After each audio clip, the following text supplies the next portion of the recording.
ప్రస్తుతానికి పరీక్ష ఫలితాలు వచ్చేటువంటి సమయం. ఇంటర్ ఫలితాలు కావచ్చు, 10th ఫలితాలు కావచ్చు, అలాగే మిగతా కాంపిటేటివ్ ఎగ్జామ్స్ ఏవైతున్నాయో వాటికి సంబంధించినటువంటి ఫలితాలు వచ్చేటువంటి సమయం ఇప్పుడు. ఈ సమయంలోనే జనరల్గా ఈ ఫలితాలు అయితే వెలువడుతూ ఉంటాయి. అయితే ఈ మధ్యకాలంలో కనుక మనం గమనించినట్లయితే చాలామంది విద్యార్థులు ఏం చేస్తున్నారంటే ఈ ఫలితాలు వచ్చిన తర్వాత వారు అనుకున్నటువంటి రేంజ్లో వారి యొక్క ఫలితాలు రాలేదని చెప్పేసి, లేదంటే ర్యాంకులు రాలేదనో, లేదంటే తల్లిదండ్రులు నాకు సరైన మార్కులు రాలేదు కాబట్టి తిడతారని చెప్పేసి వీళ్ళు కొన్ని నిర్ణయాలు ఎలాంటివి తీసుకుంటున్నారంటే ఆత్మహత్యల వరకు వెళ్ళడం జరుగుతూ ఉంది. ఒక్కసారి ఆలోచించండి, అలాంటి పిల్లలందరూ ఆత్మహత్య అనేటువంటిది మహానేరం. తల్లిదండ్రులు మీపైన ఎన్నో ఆశలు పెట్టుకుంటారు. మీరు పరీక్షలో ఇవాళ తప్పిండొచ్చు, కానీ ప్రయత్నిస్తే రేపు మళ్ళీ మీరు నెగ్గచ్చు. ఫస్ట్ ర్యాంక్లో పాస్ అవ్వచ్చు, చెప్పలేం కదా. కాబట్టి ఇవాళ మీరు ఫెయిలియర్ అని చెప్పేసి ఇలాంటి నిర్ణయాలు అయితే తీసుకోకండి.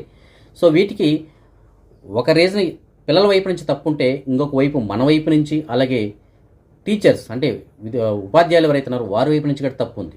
దీన్ని కూడా ఒకసారి మీరు గమనించండి. ఏ విధంగా తప్పు ఉంటుందంటే, ఒకటి వచ్చి మనం పిల్లలకి సరైనటువంటి అవగాహన కల్పించకపోవడం.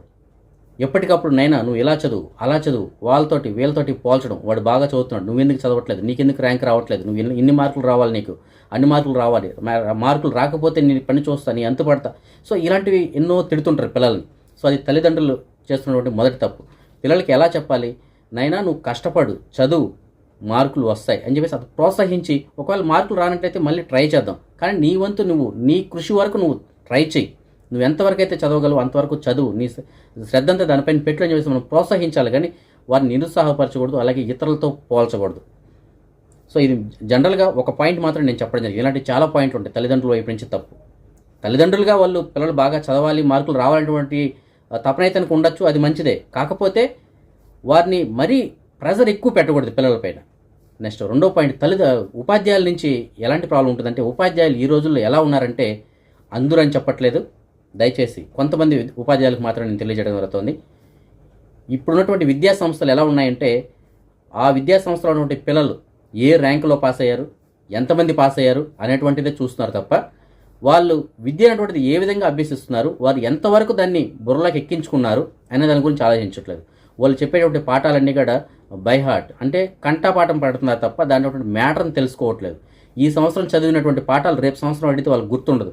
మనం ఒక పాఠం నేర్చుకుంటే అది ఎలా ఉండాలంటే, వాడు చనిపోయేంత వరకు దాని గురించి అడిగితే గుర్తుండాలి. సో దాని గురించి అవగాహన కల్పించుకోవాలి, అంటే దాన్ని బాగా బుర్రలోకి ఎక్కించుకోవాలి. ఆ విధంగా ఉపాధ్యాయులకు పాఠాలు నేర్పించినట్లయితే రేపు వాళ్ళు ఎగ్జామ్స్లో ఏమీ చదవకపోయినా కూడా, ఒక వారం ముందు ఏమి చదవకపోయినా కూడా సరే, ఉపాధ్యాయుడు చెప్పినటువంటి పాఠాలు విని వీళ్ళు ఒకసారి చదివిన తర్వాత అది మైండ్లోకి బాగా ఎక్కిపోయి ఎగ్జామ్స్ రాసేటప్పుడు చాలా ఈజీగా రాయడానికి అవకాశాలు ఉంటాయి. కానీ ఈ రోజుల్లో ఉపాధ్యాయులు కానీ విద్యా సంస్థలు కానీ ఆ విధంగా చేయట్లేదు.